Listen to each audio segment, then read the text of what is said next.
ಓ ಬನ್ನಿ ಅಮ್ಮ ಬನ್ನಿ, ಒಳ್ಳೆ ತಿಪ್ಟು ತೆಂಗಿನಕಾಯಿ ಬಂದಿದೆ. ಮದುವೆಗ ಮುಂಜಿಗ? ಶೋಭನಕ್ಕೆ. ಶೋಭನಕ್ಕೂ ತೆಂಗಿನಕಾಯಿ ಉಪಯೋಗಿಸ್ತಾರಾ? ಗೊತ್ತಿಲ್ಲ, ಉಪಯೋಗಿಸ್ತಾರೆ.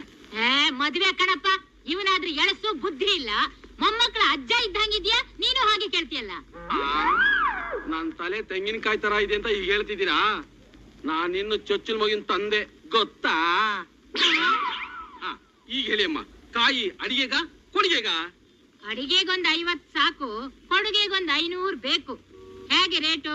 ನೋಡಿ ಅಮ್ಮ, ಇದು 100ಕ್ಕೆ 700 ರೂಪಾಯಿ, ಇದರ ಆಚೆ ಇರೋದು 500 ರೂಪಾಯಿ, ಅದರ ಆಚೆ ಇರೋದು 300 ರೂಪಾಯಿ, ಅದರ ಆಚೆ ಇರೋದು 150 ರೂಪಾಯಿ. ಅದರ ಆಚೆ ಇರೋದು?